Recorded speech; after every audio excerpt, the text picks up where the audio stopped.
काम and composed. Kamran गुलाम ने शानदार 100 के साथ अपने इंटरनेशनल करियर का आगाज किया है और टेस्ट क्रिकेट में बताया है कि मैं आ गया हूं। कामरान गुलाम की सेंचुरी इसलिए भी शानदार है कि अंडर प्रेशर सेंचुरी बनी थी। अंडर प्रेशर कामरान गुलाम ने अपनी विकेट को रोक के रखा और जिस तरह से वो रन्स बनाता गया और जिस तरह से उसने सेंचुरी की है वो कोई कर पाता है। और वैसे भी सिर्फ 13 ही पाकिस्तानी ऐसे हैं जिन्होंने अपनी पहली ही इनिंग के अंदर 100 किया है और उनमें एक कामरान गुलाम है, उनमें एक आवेद अली भी है और एक नाम तो ऐसा है कि आप सुनेंगे और मुस्कुराएंगे, वो है उमर अकमल। उमर अकमल ने भी पहली ही इनिंग के अंदर 100 किया था। और एक शहजादा पाकिस्तान का ऐसा है यासिर हमीद, जिसने दोनों इनिंग्स के अंदर 100 किया था। अभी ये रिकॉर्ड बराबर करने के लिए, ये रिकॉर्ड तोड़ने के लिए कामरान गुलाम के पास चांस है कि क्या वो दूसरी इनिंग में भी 100 कर पाता है या नहीं। जबकि कामरान गुलाम के बारे में एक लाइन वो चल रही है ना कि जिंदगी और भी आसान हो जाती है अगर अच्छे खिलाड़ी की वक्त पर पहचान हो जाती है। तो शुक्र है कामरान गुलाम की वक्त पर पहचान होगी और कामरान गुलाम को हमने ज़ाया नहीं किया और जो उसकी हार्ड वर्क था उसका पे ऑफ हुआ। आज उसने सेंचुरी स्कोर की और कमाल कर दिया उसने, जिस तरह अंडर प्रेशर उसने खेला। लेकिन एक बहुत बड़ी जंग शुरू हो चुकी है कि कामरान गुलाम बाबर आजम की जगह आया है। लो जी बाबर आजम, आप तो तुम्हारा पत्ता कट ही गया, लो जी कामरान गुलाम आ गया। एक बच्चा पहली दफा इंटरनेशनल क्रिकेट में कदम रखता है और बाबर के बारे में उसके अल्फाज ये हैं, मैं बाबर भाई से बहुत कुछ सीखता हूं, बाबर भाई जिस तरह से मुझे कहते हैं मैं वैसे खेलता हूं। एक बच्चा ऐसे कह रहे हैं और उसको आप कंपैरिजन में ला रहे हो, उसका मुकाबला बाबर आजम से कर रहे हो, बाबर आजम के मुकाबले में खड़ा करके उस पर इतना प्रेशर डाल रहे हो कि लोग कहेंगे कि यार, अगर वो ये सोचना शुरू कर देगा कि यार अगर मैं एक इनिंग में फेल हो गया, मेरे से स्कोर ना बन गए तो मुझे तो अवाम मेरा जीना महाल कर देगी, मुझे जलील कर करके मार देगी। भाई बाबर को रेस्ट दिया गया है, ना ही बाबर आजम को किसी ने रिप्लेस किया है, ना कोई कर सकता है। बाबर आजम को रेस्ट दिया गया है, बाबर आजम की रेस्ट की रिप्लेसमेंट ये है।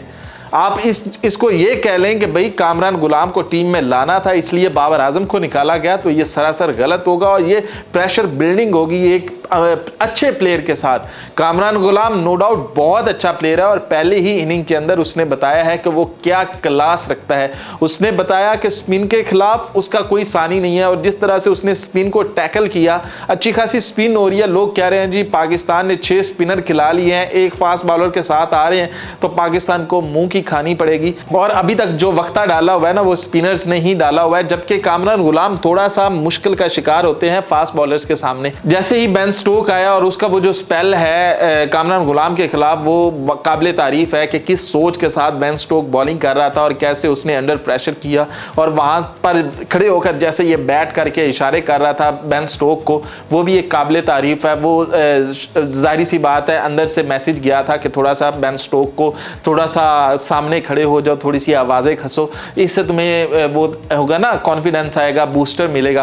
तो वो बूस्टर उसके अंदर आया और उसके बाद उसने सेंचुरी स्कोर की। आज मोहम्मद रिजवान का दिल भी किया है कि वो विकेट पर ठहरे और वो वाकई में ही ठहरा है। लेकिन एक चीज समझ नहीं आ रही है, कप्तानी के अंदर पता नहीं कौन सी नहुसत पाई जा रही है कि कप्तानी का लफ्ज जिस भी नाम के साथ लगता है वो तबाह होकर रह जाता है। जैसे कि शान मसूद की तो कहानी वैसे ही पहले भी पूरी थी, लेकिन जब से उसके नाम के साथ कप्तानी जुड़ी है तब से वो बंदा फ्लॉप ही हुआ जा रहा है। आज भी 19 पर 2 आउट पाकिस्तान के आउट हो गए। अगर साइम अयूब अपनी ब्रिलियंट इनिंग ना खेलता और साथ में कामरान गुलाम ना खेलता तो पाकिस्तान 100 भी करता हुआ नजर नहीं आ रहा था। जिस तरह से 19 पर पाकिस्तानी कप्तान जा रहा था, लग यूं रहा था कि अभी गिरी पाकिस्तानी टीम, अभी गिरी, लेकिन नहीं गिरी। फिर उसके बाद जैसे ही साइम अयूब की विकेट गिरती है तो लग यूं रहा था कि अब लाइन लग जाएगी, लेकिन कामरान गुलाम और जिस तरह से मोहम्मद रिजवान ने पार्टनरशिप बिल्ड की वो भी काबिल तारीफ है। और फिर कामरान गुलाम के बाद जिस तरह से सलमान अली आगा आता है और वो जिस तरह से नाइट वॉचमैन, शुक्र है कि पाकिस्तान ने नाइट वॉचमैन नहीं भेजा कि यहाँ पर उठाकर किसी बॉलर को भेज देते हैं कि जाओ जाकर खेल के आओ, और वो विकेट भी गनवा लेते हैं और पाकिस्तान के वो जो स्कोरिंग बोर्ड है ना उसके साथ एक नंबर लग जाता है 8 आउट 9 आउट। तो लगे यूं रहा था कि इंग्लैंड जो है पहले दिन कहानी पाकिस्तान की ख़त्म कर देगी, लेकिन कामरान गुलाम की ब्रिलियंट बैटिंग, साइम अयूब की ब्रिलियंट बैटिंग और मोहम्मद रिजवान की डिफेंसिव बैटिंग, इन तीनों ने पाकिस्तान को थोड़ा सा आज अपर हैंड दिया है। इंग्लैंड को इतना भी अपर हैंड नहीं है क्योंकि स्कोर ही कुछ नहीं है, 259 स्कोर बनाए हैं।